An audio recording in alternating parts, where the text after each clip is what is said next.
Are we cyborgs? When we hear the term cyborg, we're inclined to think about popular science fiction movies, like the old 80s Big Arnold Schwarzenegger days and the Terminator series.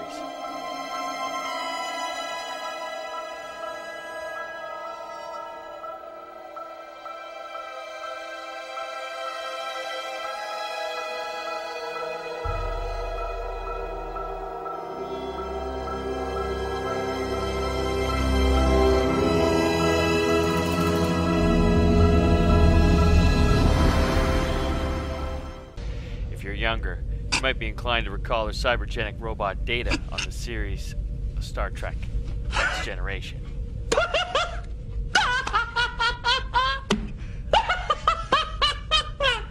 Data. Or even more recently, you might have watched the Cylon culture from Battlestar Galactica. In Murphy and Potts, they outline Patricia Warwick's four main themes stemming from Frankenstein. Oddly enough, I can see how Battlestar Galactica's storyline and plot follows these four main themes.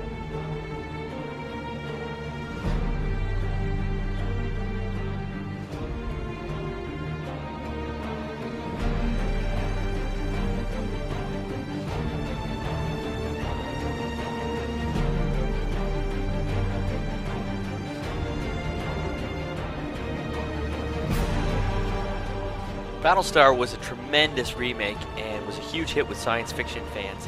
Following Warwick's four science fiction themes similar to Frankenstein, I can totally see how Battlestar falls into that category, even down to the Battlestar ship go to analog and closed networks with all their computing.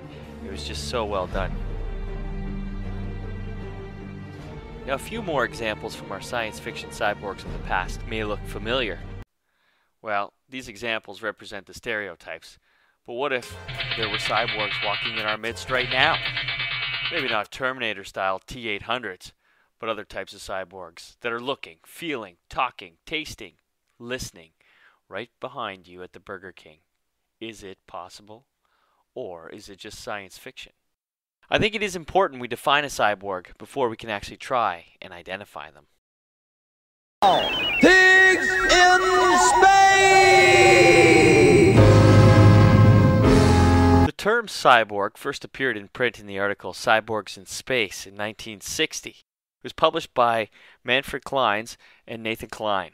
These two scientists imagined the possibilities of humans living in space, but not through building space stations, but through creating cybernetic adaptations to our bodies that would allow us to actually live in the environment of space. But adapting with technology the way that humans could maintain homeostasis in a space vacuum was a brilliant idea.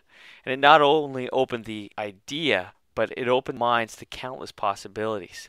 Just think, not having to create and maintain environments, but rather incorporate technologies into our body systems. We would be able to sustain our lives in the space environment. Klein and Klein came up with 17 points in their article that technology and cybernetics could help humans adapt to life in space, from drugs to nuclear breathing machines. The game was on. These cybernetic organisms were relabeled cyborgs and took on an incredibly powerful place in science fiction. In what's thought to be a world first, the double amputee now has a mermaid's tail to help her swim. Here's Corrine Ambler with Nadia's tale. One day a little boy came up, he must have been about 4, and he saw me taking off my legs, and he started with the why questions, you know, why have you got any legs, etc. So I said to him, have you heard of the Little Mermaid? And he said yes, and I said, I'm a mermaid. And he got this little perplexed look on his face and ran off to tell his dad. We'll probably never make another mermaid tail for another Naja, a double amputee, but it is the process and the elements that you gain, the experience that you hopefully take away. Right, one of them broke. Then she needs a hand to get into the skin-tight glove, which is designed to take on water. There are many little ports in it where the water just floods into the costume, and the whole thing becomes only the weight of the materials that she's wearing. So it's very, very slightly heavier than her, which we found was a better thing. because otherwise she would just float on the surface. We wanted her to be able to stop swimming and the tail would naturally go down. A prosthetic is a prosthetic, and your body has to be comfortable with it, and you have to mentally make it part of yourself. You have to mentally make it part of yourself. I'm still getting to know it because it requires one to swim in a different sort of a way. Nadia gets faster every time she uses the tail and says it doesn't seem to faze onlookers too much.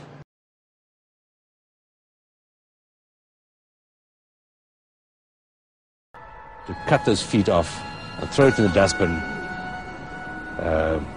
was not a nice feeling. But Oscar Pistorius would grow up not just able to walk, but to become one of the world's fastest athletes, faster than any other disabled runner that's ever lived. And still, he wants more. He wants to be the fastest man in the world, with or without legs, and compete in the Olympics. But now his dream is under threat. They say the Paralympics exist for people like you.